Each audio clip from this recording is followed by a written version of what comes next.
Hey, welcome to the Financial Sandbox. Finance can be messy, but don't worry, we clean it up with facts, fun, and maybe a little sarcasm. Don't forget to like, subscribe, and stay tuned for regular, real, raw financial talk in the Sandbox. My guest today is Alicia Shepard. Alicia is the Vice President of Commercial Real Estate with Keller Williams, and you're in the great state of Texas. So I am. I'm in San Francisco, and today our weather, I know this will record and people will see it anytime, but this is January and we've got 72-degree weather here today. What's your weather like? Because you guys have been getting a little cold snap, right? Yeah, we have. And thanks for having me on, Herb. We've had a cold snap or two, but I'm looking at like my temperature at the bottom of the screen. It's 80 degrees and sunny here in Austin today. Although last week my kids were skidding down the driveway on ice on like a Rubbermaid lid. So who knows? Exactly. You guys have gotten it this year. So for our listeners meeting you for the first time, what do you do at Keller Williams Commercial, and what are you focused on in your role there? I love that. So in KW, it's a franchise real estate model, like a lot of brands and companies are, right? Where there's a parent company at the top, and then there is every single office independently owned and operated, just like any great franchise organization would be. Inside KW, the KW commercial community is a group of commercial practitioners that have decided they want to bring in the best in education, in tools and resources, and community around their commercial real estate experience while being at Keller Williams. And so in my role as vice president, that's really where I focus, is helping make sure that we deliver on that promise. And it's a membership fee, which is something we try to really bake as much into as we can. And I think I fell into the role and became so passionate about it because I've always had a passion about training inside the commercial real estate industry. Through all of my independent companies and businesses, everything's aimed at how do I improve the experience or the life of a commercial real estate broker, not someone who's dabbling. And if it's improving their life, can we go one step further and improve the investment experience of their clients as well, either through leasing, investment, or owner user in-game investment in commercial real estate? So Keller Williams is known, its history as a residential firm. And That's right. You guys made a real left turn, but kept the core business going and decided to launch this Keller Williams commercial brand. I think it's funny. There's a funny timeline on that because it started back in the 80s with Gary Keller and Joe Williams here in Austin. And they started something that even from the jump, Gary said he knew that he wanted this to be an international brand. And so I think in stories he tells, it was very early on that he had like the receptionist pick up the phone and answer Keller Williams International, because he was like, I'm going to focus on manifesting that and bringing it. The part of the story that isn't always shared is that Joe Williams, who's the Williams of Keller Williams, was the commercial arm.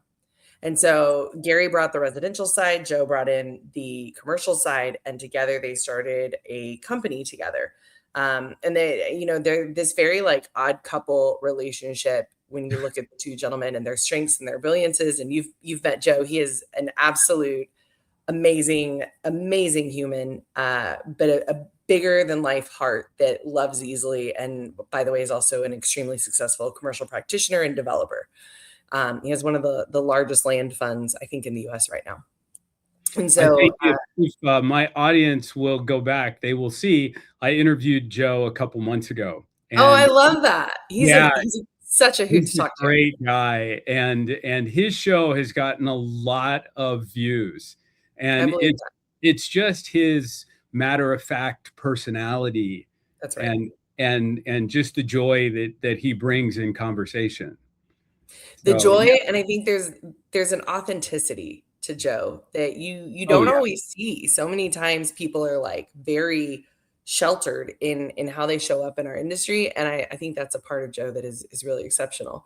And so Yeah. we always had commercial in this company's always had it. It wasn't until 2008 when Joe Williams partnered with Buddy Norman and a few other people around the company that were doing commercial inside Keller Williams. Because it's the financial model you can't beat as a commercial real estate broker. Yeah. But they were like, let's start getting serious about commercial, and they started pushing out this brand KW commercial. And over time, it's had its ups and its downs and its ups and its downs. It's always had a very short tenure with leadership. And so about 4 years ago, they brought me in on part of the team to be inside that lane. And my lane was my brilliance. It was the director of education and training. And so we brought in a very robust training community and training calendar to the company. We ended up I cut a sweetheart deal with my own training company with KW. I gave it to them cheaper than I've ever offered it anywhere else, because Nucleus is a commercial real estate training company, and we train over 1,000 commercial real estate people in commercial real estate per year through a multitude of programs. And I wanted to make sure that the agents here had training accessible, because that's a piece I think that as I look up and I think about, why do I do what I do inside the industry? I think training has never been quite as transparent as it needs to be. And so important. Put that on fire here. Yeah, it is. And I mean, so crucial. Yeah. You and I have met in rooms where that was literally the center of the conversation, because there's so many people that could do great in this industry or would go really far, but they never get their feet underneath them because there's a desert of hope for transparent and like really thorough training on how do you become a solid commercial real estate practitioner. Yeah. 100 different ways to do it, but without some answers, it's hard to get off the starting block. So in my role here, I help make sure we deliver on those promises. Do we help an agent have the best growth journey in their commercial real estate business? So when people inside KW describe you at your best, what do you want them to say you're known for as a leader? She really, really deeply cares about your success, and I will meet you toe to toe to make sure that we partner in it. And so in both my role inside KW and with our work that we do through our own companies, if I see an agent having a problem, I am not overly precious with raising my hand, and I just jump in the pool and go, let's solve it. Let's fix this for you right now. And if I have tools or resources at my disposal to do it, I give those pretty darn freely, because I think that's me putting my money where my mouth is. Right. If I think there's a gap in the industry, I better be willing to do what I can to solve it. And so I really want to be known for being authentic, which I sometimes am authentic to a fault, because I'll tell you how I see it. And I think that I do that from a position that helps bring out the best in people, because if they aren't able to believe in themselves, I'm going to let them borrow my belief in them for a minute to do hard things. Yeah. But I think authentic and willing to help anybody who really wants to do this. So that's how we originally met. Your authenticity was what drew me to you, because you speak your mind. You're very straightforward, and I'm known for being that kind of person. I've gotten many awards that say we'll speak what he thinks, whether people want to hear it or not. That's what I want my shelves lined with, right? Yeah. So, as a VP, what do you think in your role? I mean, what do you own? Do you own the accountability? Do you own the training? Do you think you own the numbers? What does the VP role signify for you? I think it comes down to the numbers, because everything is a data-driven measurement of, are we winning or are we failing, right? And are we on track, or did we somehow get off track? I think for me, it comes down to the numbers, but that happens through the coaching and the growth journey I take agents through. If I can sit an agent down and get really crystal clear and in their desires for their business, this is what I want from it, this is what I don't want, this is how I want it to show up in my life, this is how I want to help others through the money that I'm able to earn, which I run into a lot in people in our industry. It makes me feel very hopeful for our community. I think it's incredible. I think I'm the driver inside of KW of our education and our culture that happens around our commercial practitioners. Like, think about the size of Keller Williams. If you had to guess, how many agents do you think sit in this company today, Herb? I think if I remember last time I saw it, just under about 150,000. Is that Yeah. about right? Yeah, 150,000 globally. I think we're somewhere between 140, 150 globally. Yeah. A huge portion of that, though, is right here in the United States. Yeah. And inside that, we have just about 2,200 KW commercial members. And so that means that our commercial practitioners who have raised their hand to say, I want to do commercial the right way. I don't want to learn at my client's expense. I believe in the investment of my education and growth as a practitioner is here. I'm going to do things that go toe to toe more with the commercial industry versus a residential agent trying to play in this space.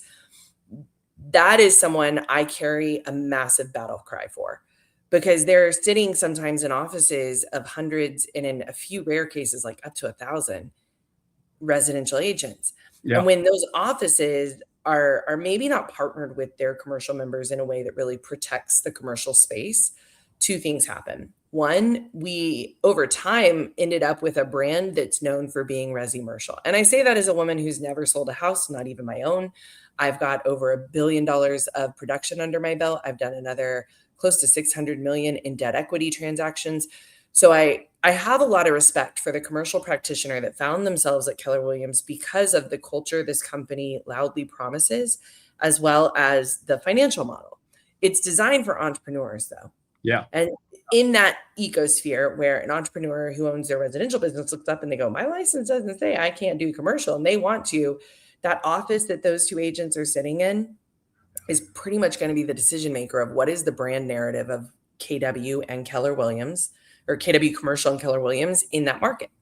And I was fortunate enough when I was at KW Commercial and practicing full time before I moved into leadership out of Los Angeles. I was sitting in a community of offices that held some standards around commercial because they knew they wouldn't attract commercial heavy hitters without that. And so I never really understood this wound that so many of our agents have of, well, but we're this resi-mercial brand. And I had never even heard that phrase. What on earth do you mean by resi-mercial? And then I moved to Austin and I started talking with more of our agents around the country. And it hit me like a ton of bricks. Our partners in the commercial space are not always having their businesses treated with the highest level of respect in how we think about who we deploy into the market around it. And so as I got really clear on that issue over and over and over again, for me, what continues to be a massive purpose for me is how do we make sure that the KW commercial members who have raised their hand and said, I'm about a serious commercial real estate business, how do we protect their businesses inside this army of residential agents that many of those go out and do commercial transactions and they're just fine. But it only takes one or two in a market to do a horrible job to build a reputation for a brand that isn't real. Yeah. And to then make everybody that is a real commercial practitioner go like, wow, but now we're this resi-merchant brand. Yeah, what happened? And so I think that's probably like the biggest work we've been working on the last 4 years is making sure we have the tools, the training, and the like. There's no excuse for you not to be trained up if you're going to do this, because we shouldn't learn at our client's expense. Sure.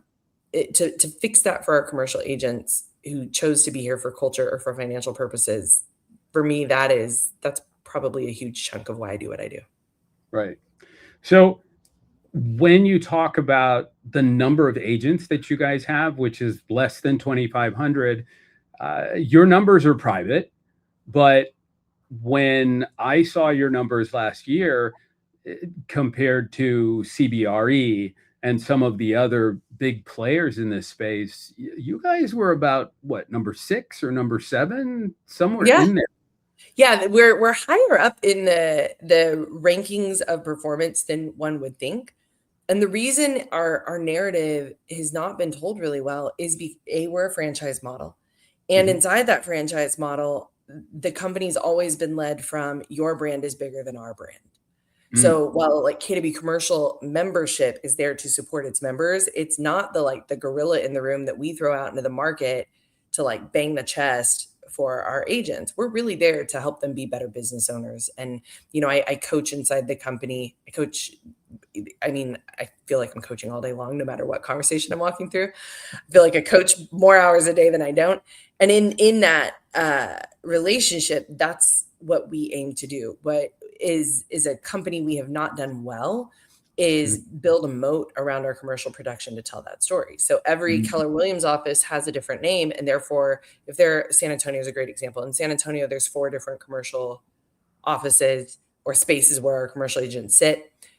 That means that the production is split up amongst those 4 offices, and in the reporting inside that market, well, there you go. There's 4 different offices, not one brand, like the big 4-letter firms would have in a market like San Antonio or Austin or Los Angeles or any other major metro. And so our numbers look diluted because you see Herb Alston on the sign or Alicia Shepard on the sign or whoever it is that you're talking to. We believe that's who the winner of the transaction and the client is, not the firm at the top. Right. But when you start to culminate all those stories, our numbers are much larger than most people realize. And I think they're larger even than KW realized when we started this work together with them. So I want to go back to the franchise model. What is the difference in the franchise model at Keller Williams versus Coldwell Banker Realty, Century 21, Sotheby's, et cetera, et cetera? Why is that different? And how can you explain the difference in being a franchise model? I don't know that it's wildly different from a Coldwell Banker or a Century 21 from the aspect of it operates like a franchisor with a franchisee relationship, right? But because those companies like KW are not purely commercial, the agent's experience alongside it looks very different than it would at any of the institutional commercial firms like JLL, Cushman, Colliers, CBRE, right? So when I came to Keller Williams, I was introduced to terminology like a cap, meaning that my commissions are capped every single year. I only pay a certain amount and I have an agreed upon split up until that amount is paid. And then I'm done paying my brokerage for the year, but they still carry my E&O. They still have places I can work. So E&O, errors and emissions insurance. So just got to help my audience here. For the non-licensed community members, yeah, I mean, that's a piece for an agent. That's why you hang your license with a brokerage, right? If you're not a broker yourself, you've got to be somewhere that A, you're under a broker, and B, they better provide E&O. And so that happens. What I think is really different inside KW is, and why I think I've been such a good fit with this company, is that their franchise model still from the top pours a lot down. Meaning they have a coaching company called MAPS, and I partnered with MAPS going on 5 years ago now as the top of their funnel for commercial real estate coaching inside this company, right? They have their own university, KWU, which is it's not like you get a college degree, but if you ever wanted to go get a degree in like the niches that you could in real estate, well, hot damn, dude, they do it here, and they have a whole team that writes curriculum and develops curriculum and deploys curriculum from an adult learning perspective so that agents, residential through commercial, have the best content possible.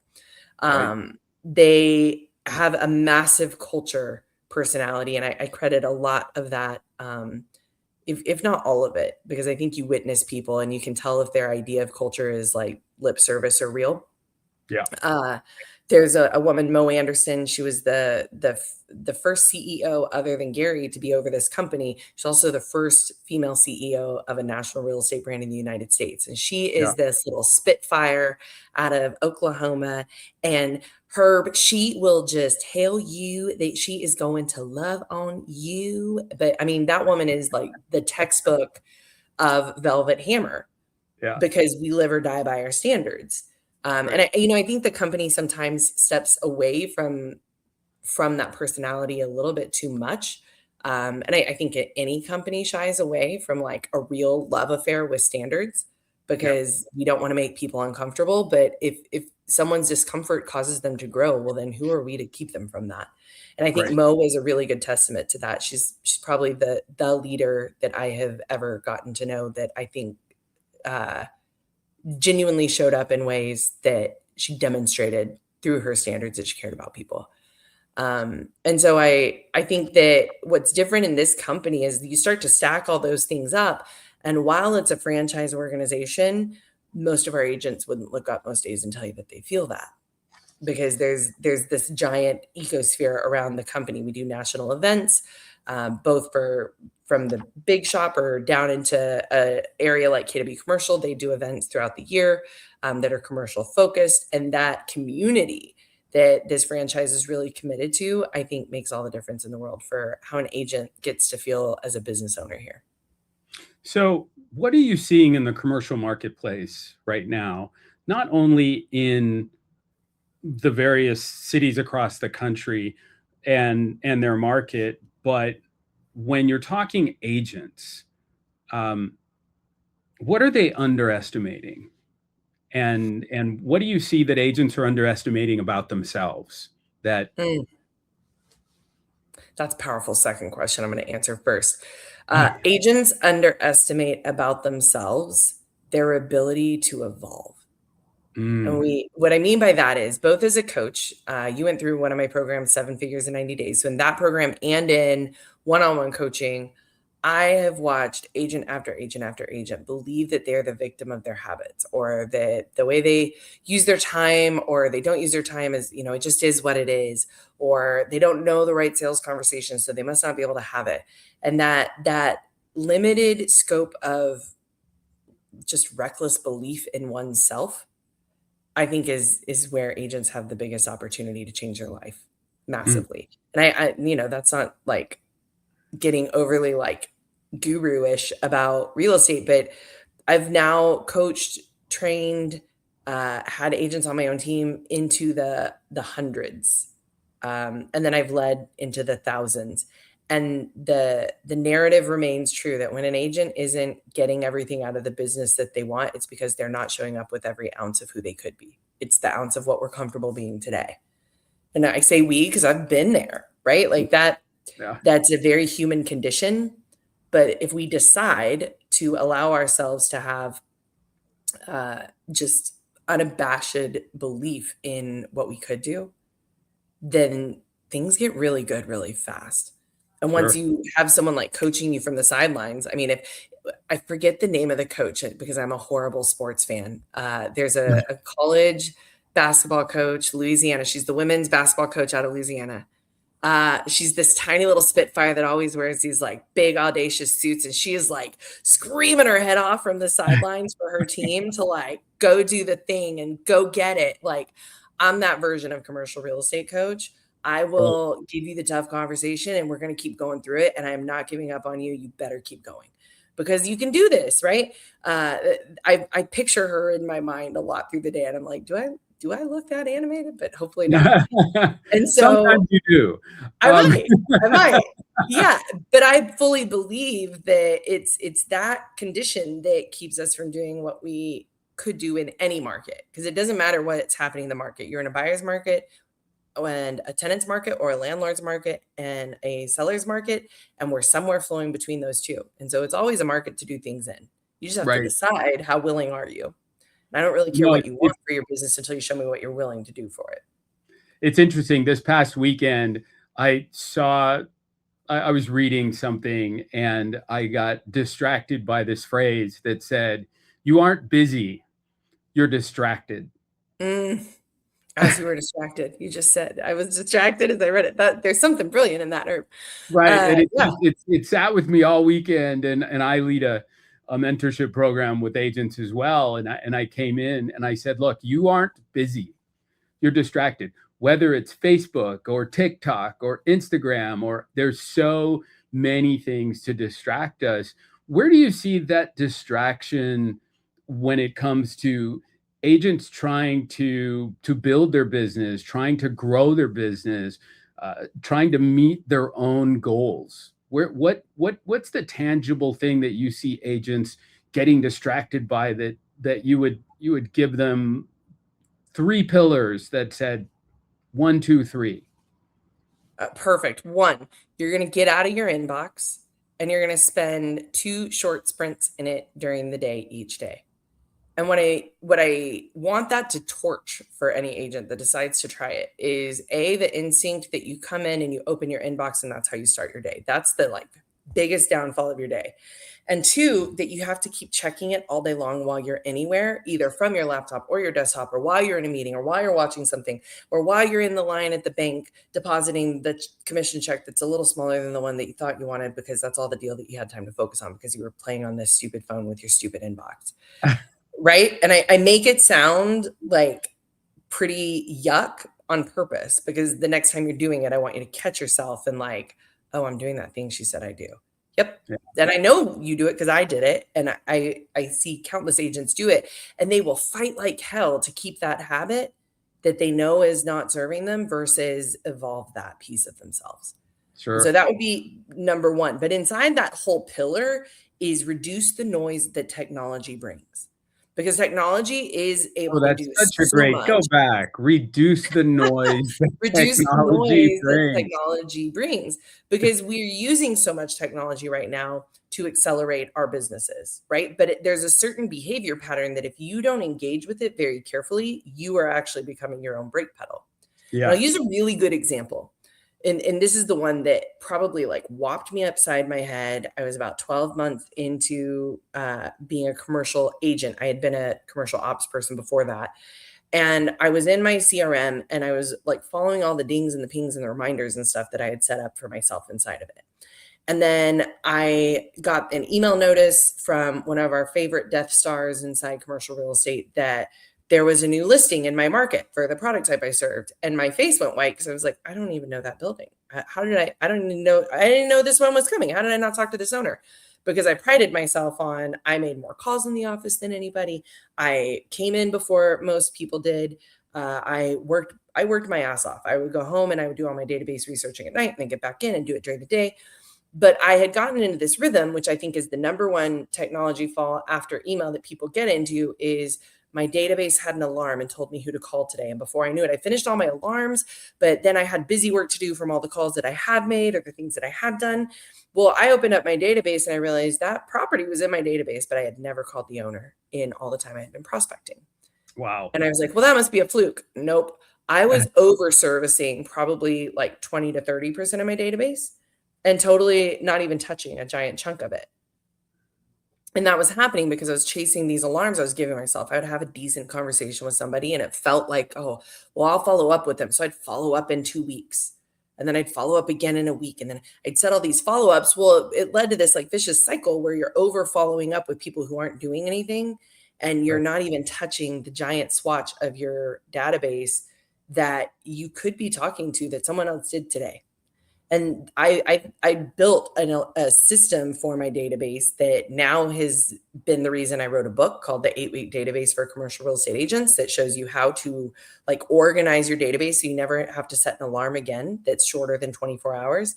And the 24 hours better mean you asked them to hire you today or you asked and you're waiting for the answer tomorrow, right? But everything else could fit into this 8-week system. And that led to the systems upon which we train people in Nucleus through the 8-week database rhythm. And then it grew our next collection of companies inside Launch, because Launch is what I think solves a lot of the problems for the agents I see at a Keller Williams or at, anywhere, even some of the institutional shops we have clients, because it's an overpromise, underdeliver unless you're at the top of the boat there, right? Sure. And so inside Launch, everything organizes and operates off of this 8-week rotation through a property database of about 2,000 properties. And when we can pull that in and research it, it solves itself. And so pillar 1 is all technology. Make it shut up. Make you more efficient, but turn off all these alarms and stop letting it be the reason you go into bonfire mode. It's not our job to put out bonfires in real estate. And so this system kills that. The second is own your time. And what I mean by that is a lot of us will bang our chest or be proud. I'm the first one in the office or I'm the last one to leave. And that's great. But if you're a hot mess between Well, that didn't really do anything. And the guy or gal that comes in is in for 4 to 6 hours and just really owns what they did that day. They might be mopping the floor with you because they knew how to own their time. And I boil it down to be this simple, and it comes second after technology for a reason. Someone else's request for your time that day is them prioritizing their goal over yours in your day. Hmm. And so if I let that happen as the business owner that I am, and as even if you're at a 4-letter shop, you're an independent contractor, you own your business in most cases. Like if I let my time move away from my goals I have for myself to prioritize what someone else's goals for my day are, I'm probably not going to be very satisfied with the outcome when I look up after a while. And so, Right. time mastery and getting really good at being efficient, effective, and in dollar productive mode versus busy mode, that is a really important way you win in any business ownership seat, but especially one where you're your number one salesperson too. And I'm going to tell my audience, go ahead and rewind that 30 seconds and Yeah. listen to it again. Rewind 45 seconds and listen to it 2 or 3 times, because that is so where we are today in our world. I'm gonna turn this a little bit. You've given us I'm going to give you the third pillar first. one third really quick. Yeah, the third pillar. Yeah, third pillar. So the third pillar, once you have the noise reduced around you and you have your time and your ownership lined up, the third pillar is you have to build systems that your business survives on. You can't just come in and kind of wing it every single day. And when I inspect with agents who maybe they're making great money, but they feel like they're always on a hamster wheel, what's going on? It's that they don't have a system nailed down. And so my first system would be systematize your database and make that correlate to the mothership behavior of your whole business. Now, could everything else systematize off of that? And even if you look up and you're like, Alicia, I have 0 systems today. Cool. Your database is your first one. And all you have to figure out is every activity or stance you take in your business just has to come back and connect to the database somehow. That's how you'll start to find your way into the systems that you got to have.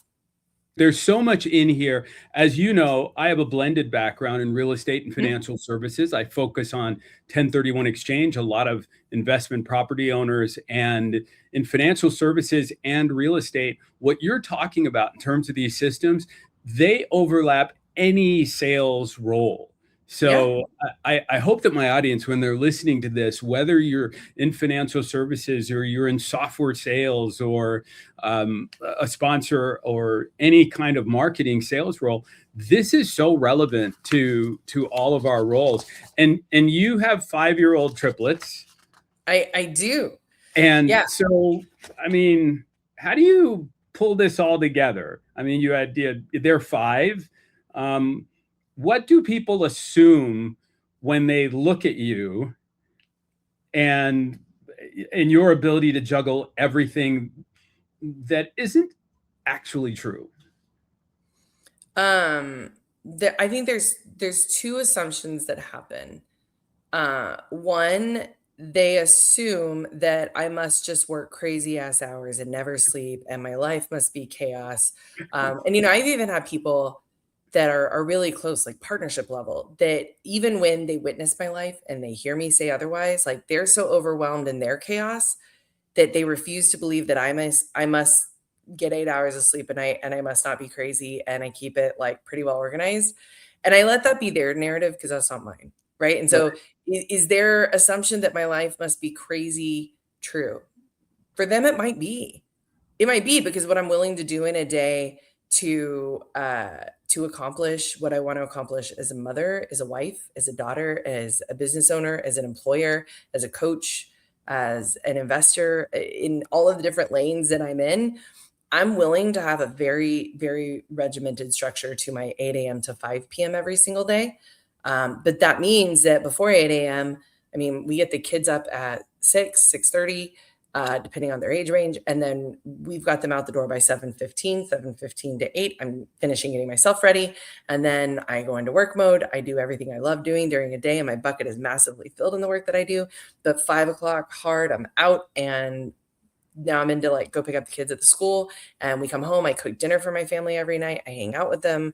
I'm teaching them all piano right now because I'm a musician. So like for me, that system of intentionality married with the system that I get, or not even a system, with the reward that I get for all of that, for just living my life in a rhythm, I feel great. And you come to my house is not insane. Like it's pretty tidy, even for people without triplets. But it's because we don't like overburden our life with things, because we have a lot of life to live with each other. And so I think that's the number one that happens.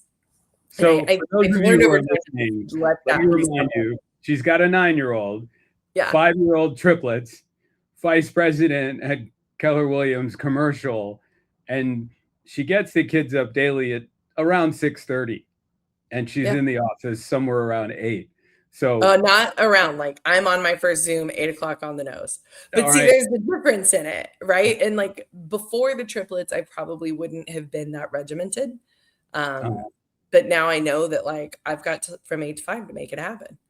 And Right. so, that's the lane we make it happen. And over time, I think we learned a lot of those lessons from when our girls were in the NICU. I mean, they're triplets. So most triplets are born preemie. Our girls were born literally when we hit the 6-month mark, 28 weeks in one day. Oh, And wow. everybody was just below 2 pounds. So it was a shocking experience to go through. Everyone was healthy and fine. No spoiler alert, still have triplets. And the experience that you go through in witnessing what a NICU is and living an entire quarter of your life with like one experience with 3 of your kids in the hospital and another experience coming home to this adorable 4-year-old little boy that like needs mom and dad to not just be a puddle of mess. There was something real in that I think for my husband and I both just gave us a real sense of like comfort that so much can happen in a day, and Yeah. it's not that crazy. And so I think that's the number one thing where people kind of just look at it through the wrong lens. The second is that like, well, I've had people who don't know me yet, don't know that narrative. Like, well, you don't know what I go through. I don't know what you go through. Mm-hmm. But what I do know is the potential of who we can all be, regardless of what you're going through. The sacrifice might be giving up the narrative that you don't deserve something better. And sometimes that's the hardest sacrifice to make. Yeah. What are your daily non-negotiables? Is it personal? Is it family? Is it professional? And is there something you're willing to let be good enough? Oh, yeah. So you can stay. I'm like, yeah, I will like put down all ego and tell you, in my world, done beats perfect. Because I mean, we have a huge team inside our companies. My husband and I have 12 companies at this point in time, and that's all separate from like the coaching and the leadership inside KW.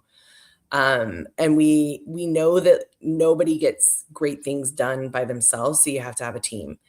Where I find a lot of people mess up in that growth is that there are certain, well, if I don't do it, it won't get done right. You weren't going to do it right anyway. Like done is perfect. And in a world where the pace of things is so much faster, and the amount of things that people can take on because of technology, no one's going to remember if there was a typo on that page.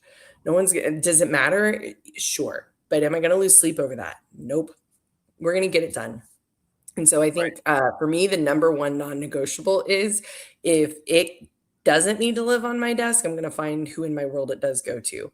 And if I hand it off to someone on my team, they know, and our whole world pretty much evolves this way of like, we don't give the job back. You don't bring it back to whoever like it came from, and whoever like it's going to next. If we do the part that we're going to do, and then you move it on to the next phase. And if it's sales oriented, well, then I do it. If it's oriented at like really visionary work inside our companies, I'm probably involved in that too. But when it comes to like the building and the execution, my number one like non-negotiable is I get it off my desk as quickly as I can, because otherwise I'm the ceiling of everything that we do. Sure. That's not fair to our team. The second non-negotiable is that we have to have time like uninterrupted as a family daily. And that means like come 5 o'clock, like unless it's like a car phone call that I'm on while I'm on my way to pick the kids up, like the phones and the emails and stuff are off at night. We really enjoy that time together. And I encourage that of my team members. I encourage that of people around me, because I think it would really suck to get to your deathbed and be like, but I got one more email out. Like no one will feel good about that. You or the person you emailed, because they'll put the map together, you guys. But what will feel better is if you're surrounded by people who you left a loving impression on, and that you and they got the opportunity to love one another. So those are my two non-negotiables. Yeah. So I want to go back to something that the email shuts down at 5. Mm-hmm. And you're with your family. So many people, it doesn't matter the profession, whether it's real estate, whether it's financial services, so many different, I've heard from people that I'll get a call at 10 o'clock and I want to talk to that client. What do you find that, I don't know, not to denigrate that person, but what are they missing for themselves that phone call at 10:30? I had to fire a client a couple of years ago who was texting me at 10:30, 11:15, 11:30, 11:45 at night.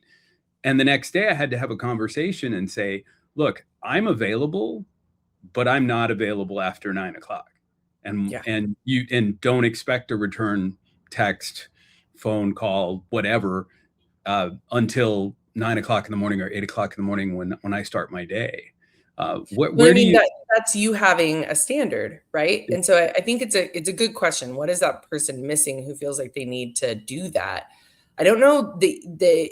Anyone can tell them what they're missing other than themselves, right? But what I can share, I've witnessed after thousands of hours of coaching others, is that it's almost always this belief system that customer service is at all hours. And like that, because I'm in this commission-based business, if I don't do that, I won't get that next deal. Or if I don't do that, I won't get the relationship. Or if I don't do that, I won't close this deal. There are rare circumstances where you might need to do that. If like literally the building's on fire and you happen to be the one driving by and you need to call the fire department, have at it, make that call. Right. In most cases, it's a hallucinated idea that you're expected to be like just nonstop. And by the way, you told your client that you were available, not you, her, but like when we get in those moments when it's repetitive in our businesses, it's because we told our clients that's what they could do, either through our words, our marketing, or our actions. Yeah. And so if you're hearing this and you go, oh shit, I just felt that, because you know that like you're living that and you want out of that hellhole, awesome. You're going to, step one, define what your business's open hours are. If you had a door with an open sign, it's no different than that. When do you flip it over and when do you turn it back? When do you open and close? And don't tell yourself you're a 24/7 business, because that's dumb. Right. Second is then you're going to go back through all of your marketing and change your language from, and this might be in your prospecting too, or just the way you talk to your clients, from, I'm available all the time. Just call me whenever. I'm always available. No, you're not. Hey, shoot me a text, and the next time I'm like looking at it and it's during business hours, you're going to hear from me. And then the third is decide that you own your calendar. This for me was like the mind blow that went off. And this was when we had our first child, our son, because you want to be present as a new parent, right? And I was the goofy gal that thought customer service meant being back at the boardroom table for a Monday meeting at my very like formalized frat club that I worked at. And when you do that, you look up and you realize you're competing with people that aren't even having the same life experience as you are. Like I literally had a baby 2 weeks ago and was holding myself to the standard that I needed to be prepared at an 8:30 a.m. meeting on a Monday at a board table in a pantsuit. And no one else at the table had this condition they were ever going to have to worry about. Right. And that to me, like I was sitting there judging myself so hardly for being at that table, but also so hardly for not being at that table, if that makes sense. There was no dichotomy in it where I was going to let myself win. And I talked to a coach that I had at the time during it. And she goes, well, you're the one that made up these rules. Like, just change them and you own your calendar moving forward. And it wasn't something that like in one snap, I had this epiphany and life changed, but it was something that I worked on for a couple of months. And by the end of the couple of months, like I now had a relationship with my calendar where I looked up and I was like, my clients can call me between 8 and 5 because my standards as a human being took priority before 8 and after 5. Right. And I just made sure my clients knew that. You can solve almost any of that through a system. Yeah. It's a conversation I've had with many clients that say, look, I'm never not going to understand and to be able to resolve your issue, but I'm not available at 9 o'clock or 10 o'clock at night. And it's just a standard that I did. So you kind of created this sounds like when it started with your son. Was there anything that, quick answer here, that dramatically or modified that when you had the triplets? Oh man, our whole life changed when we had the triplets. I think the main thing that happened was that I stopped thinking of systems as a this, then this, then this process, and my brain and our lifestyle had to go to assembly line. Which I think in real estate that doesn't organically happen very easily unless you grow just some like behemoth mega national team. And so when we went from having to like know how to feed one baby to 3, we had to overlap things because if we didn't, I mean, it's about a 1-hour process to like feed, burp, and get a baby changed and back down, right?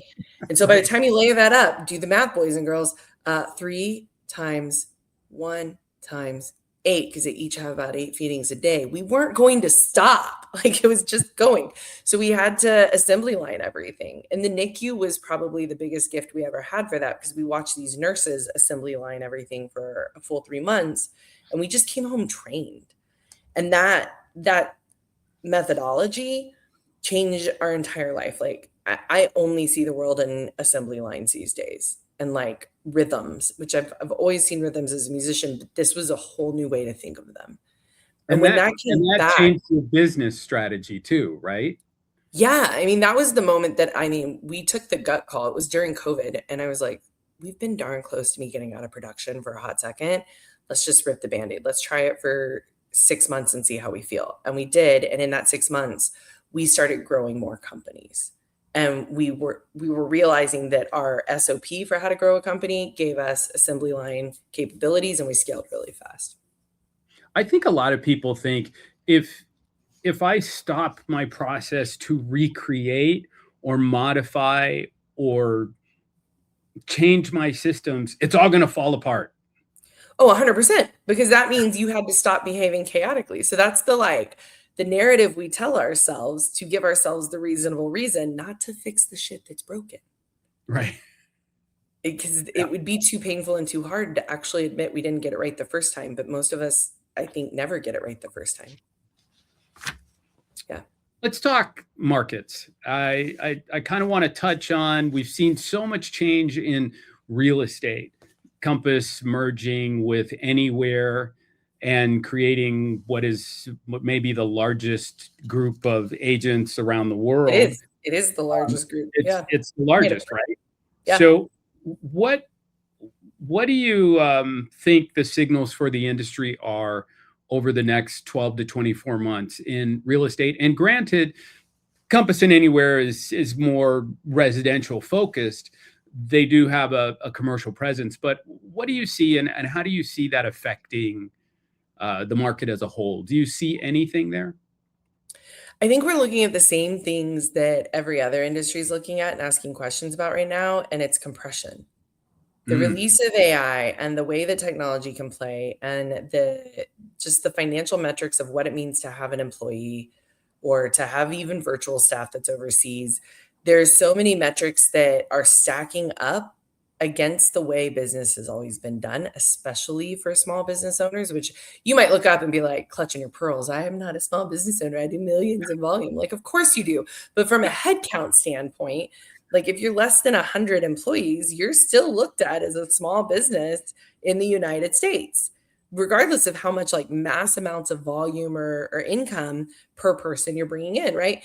And so when we think about it that way, I think compression means that if you are not the most efficient and effective and technology empowered versus technology distracted, you better find someone's arc you're going to get on, because that's not getting better. And I don't think that's just a market question. I think that's a evolution of how global economies are going to work. And I don't think that I don't see anything in the writing or in the behaviors or the decisions by those in power that is something they don't like. I think they love that, because it means that they then are able to reduce the cost per employee, and they can have AI or technology do more and more. And our industry is no different. We might tell ourselves this is such a relationship oriented business that AI could never come for our job. But if you think that's true, you're one of the first to go. Bob Knackle's a really well-respected commercial real estate agent who said I it love really him. well. He goes, AI will not totally replace the commercial real estate agent, but AI empowered commercial real estate agents will. And that doesn't Absolutely. mean you're like asking ChatGPT a clever question every now and then. That means your business is functioning through the effectiveness and efficiencies that AI can introduce. And so I think the biggest warning sign that agents who are, if I'm just going to put a number to it, if you're like 250,000 or below in the commercials arena right now, and you don't see yourself busting out of that, you need probably to be on a larger business or team or platform that gives you a security net. And Yeah. that's not a sales pitch. That's my economic perspective, because without it, you may not have somewhere to make that choice in, another 24 months to 3 years. I Right. don't think it's like our sky is falling, but I think that the way we look at and think about teams in commercial real estate is rapidly evolving. It's already been evolving. You just need to figure out if you've been aware of it or not. When it comes to like our clients and investment markets across the US, I think what's been really interesting to witness is that urban epicenters are still doing pretty darn okay. None of them have really had any massive detriment to their production or Sure. their economics. And we've been listening to agents stand on the sideline like crying their Cheerios about like how tough the market is, but mind you, there's dozens of other agents in those same markets that are doing just fine. Right. That is your market telling you compression has happened. And you've Right. just got to Right. decide, are you willing to do what you would need to do from a marketing and prospecting standpoint and a control yourself standpoint to get back in the game? So, not really to make it political, but we see different parts of the country, the world, but we're in the US. And you're in that middle of the country where there are a lot of people who are seeing this change around them. Yeah. And there's no putting the toothpaste back in the tube. There's not. There's not. And so, I mean, it's interesting. We all like put this like velvet glove touch on these conversations because we're nervous about being seen with like a perspective on it. But I think anytime you're talking about the economics of money that comes into someone's household, it's absolutely political, because that's a decision that was made somewhere that was going to happen, whether we had control over that or not, right? And so, if you don't like the direction that politics in your community have gone, get off your ass and go vote, because that's the only way you get to participate in a legal way to fix those things. Sure. The second piece is, now that it's there, decide how you use that to your advantage. How do you use that in your favor? How do you look up and decide, okay, it's in a book about real estate that's really well, where someone taught, I can't remember the title of it, but it's lived with me a long time. You have to play this like it's a board game and you're playing with your Mm, sibling. And when your siblings were ahead, like, did you just pat them on the back and go, good job? I know that I'm like getting kicked in the teeth. Or did you flip the board because Margaret were tired of playing Monopoly for 7 hours? Like, you figure out what energy you're going to have about that. If you sure. don't like the economic condition that your market is in and that you feel like you're in because of it, because of legislation or because of the way money moves in your community, you may not be able to change all of it. And I would be an absolute liar to tell you that you probably could. But what I can tell you is that you can decide how you play the game, Yeah. and you can decide like what lane do you get in. And for commercial agents, I think some of the biggest missed opportunities are figuring out your referral systems and funnels. Like, I've coached agents at the big letter shops, and they're their willingness to think about a referral network with residential agents is like -0, because it's not discussed in their world, and that could be an entire income stream for them, right?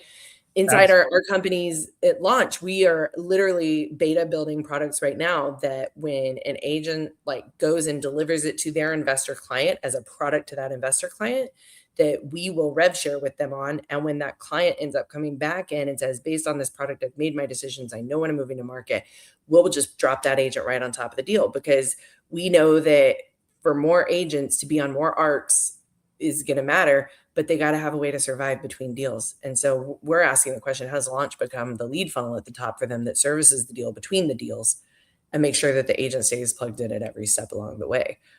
And that's a lot to digest from a lot of different angles, but I think you've got to decide what your role is going to be. And if the game has changed, change the way you're playing it, because that's the only choice you have.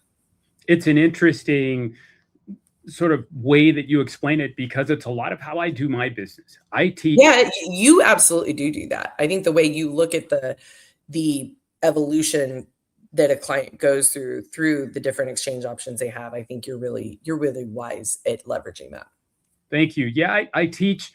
I'm licensed in 34 states across the country as an advisor, because I've taught agents how to grow their business through 1031 exchange. And I'll get a call from an agent in Virginia or Wyoming or Atlanta, and they'll say they have a client who cannot figure out their exchange process and whether they should do an exchange, but they don't want to pay the capital gains tax, and that's for sure.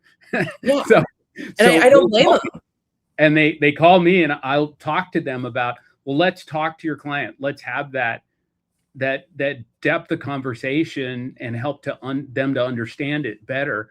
And it's amazing how that then becomes either a referral. I get a referral from the client sometimes who will call me and say, there's another person I know that has an apartment building, and I'd like you to talk to them. So a lot of times I call that realtor who referred that client to me and say, hey, your client called me and referred someone to me who's got a 3-unit building in your neighborhood. And let's do a conversation together. Let's do a conference call. So and I think you're right. People have to look more collaboratively at how their business can grow. And that's where that conversation comes from. For agents who feel stuck, right? They're out grinding, they're prospecting, they're following up, they're getting ghosted, right? Client can't ghost you if they didn't hire you, by the way. Yes, absolutely. If you had to say, you're talking to someone like that and say, the next 30 days, give them a prescription for what to do in the next 30 days to move their business forward, because they're stuck. We're probably going back to that 20%, 80% that you were describing earlier. Yeah. Okay, so next 30 days. Number one, decide where you want to be 30 days from now. What's changed? Exactly. Make it measurable, right? How many units or clients or listings or under contract, whatever it is, get married to a number. Number two, you're going to write out your strategic plan to do it. And I always go back to like this really simple model of like a GPS: goals followed by priorities, followed by your strategies. And when I think about that, I want you to think about like, okay, the goal is, let's say I want to have $40,000 of gross commission under contract within 30 days. Cool. So you name that as the goal. Then you put priorities underneath that. But here's the kicker in this scenario. The priorities can only be directly targeted at, did I actually accomplish the goal? So for any of the priorities you put, you can have up to 3, but no more than 3. But you can also just have 1. It has to, on its own, be able to get you to the goal. So that might look like, I'm going to call about 1 property that's available on the market every single day to my entire database until I find a buyer that'll write an offer on it. Well, if you did that for 30 days straight, and I don't mean like tell your head you're going to do it, but actually show up and do the work, you would have $40,000 of GCI under contract at the end of 30 days. You could be the worst at writing offers on earth, but you'd get good at it over those 30 days, and you'd put a deal together, or you'd find a client that was hungry enough about a deal, you'd trip over a good offer. Like there's just no way you'd miss it. right? And if you heard that, don't steal mine. That's just an example. Make one up of your own. But then you might have two other priorities. But my only rule is every priority must on its own be able to accomplish the goal. And then itemize inside those priorities your strategies. What will you do to actually execute that strategy? So how much time per day will you commit to it? How will you measure each day if you're getting the results you need or not? How much bandwidth will your other business resources give it? Do you need to practice on the scripts and the conversations that you need to have at it? Do you need to practice how to write those types of offers? Right? Whatever the strategy is, it would help you go, okay, I, as Alicia Shepard today, could execute that. Those are the strategies. It's And so if you do that, that'll get you there.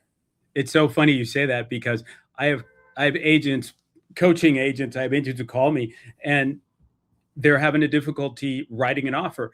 And I'm thinking, you've been an agent for 3-4 years, 6 months, whatever that time period is. If you can't figure out how to write an offer and you're not practicing it, you need to make a change. And well, I mean, that's unfortunately that agent that's got to find their arc, right? Right. And change that practice. Right. Exactly. And it's when I came into real estate, that's one of the things that I learned to do right away. Keep writing mock offers so that you can sit there with the document and read it upside down to a client. Yeah, memorize it. You've got to memorize it. Yeah. So, all right.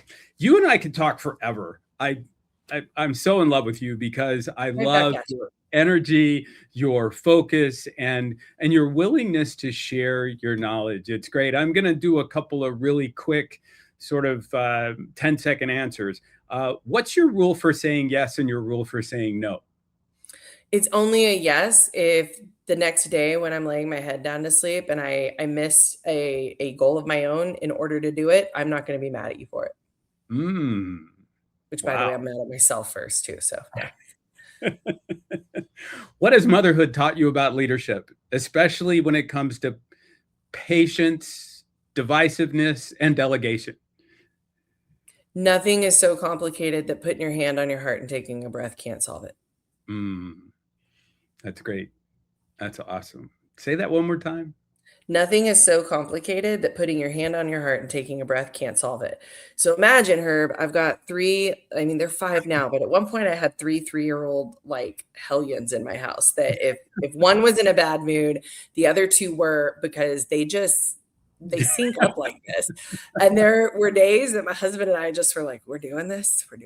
Okay, here we go. And like, you can talk any toddler off of the ledge by just, okay, sit down, put your hand on your heart, take a breath, breathe again. You're going to be all right. And they calm down like that. But if you lose your cool, then they know they gotcha. So you just have to resort to like, put your hand on your heart and take a breath. And I have literally told clients to do that. Not from a mom perspective, but like, Herb, would you hear me out? I think I have something that can just help us both bring a more level head to the conversation. Will you try something with me? And they go, fine, what? I know this is going to sound like I'm a hippy dippy chick from California, but I need you to put your hand on our heart and take a breath. And I'm going to do the same. And then we're going to look at this problem from another angle. Talks it down every single time. I'm a big cartoon person. So I did not know this about you. I'm very excited to know this now. Okay. Recently got into Blood of Zeus on Netflix, an amazing series that got me hooked on the first. I think it was 3 a.m. when I was in the middle of season 2, after starting season 1 at like 6 o'clock at night. I had to say, go to bed. You have an 8 a.m., damn it. Yeah. If you had to think in your existence of looking at cartoons and animated, and because you have children and you probably have your selection of movies that you go to, is there a cartoon character, an animated, what that is you, or who you look to as? Oh, in a cartoon, man, that's a great one. Okay, this is going to sound ridiculous. It is probably because I've been watching it recently that I go there. I'm the mom from Bob's Burgers, which is ridiculous, right? But think about like she loves like life so fully that she is like just over the top, like does whatever she wants, says what she thinks. She's so much fun, like very carefree. I think I'm Right. that gal. Like I identify with her a lot in it. And I mean, she's a gal that just doesn't take anything too seriously. Well, So, folks, with that, that's a wrap. Don't all forget right. to like, subscribe, and stay tuned for more raw, real financial talk in the sandbox. It's been so great having you on the show. I Yeah, can't wait. thanks, babe. I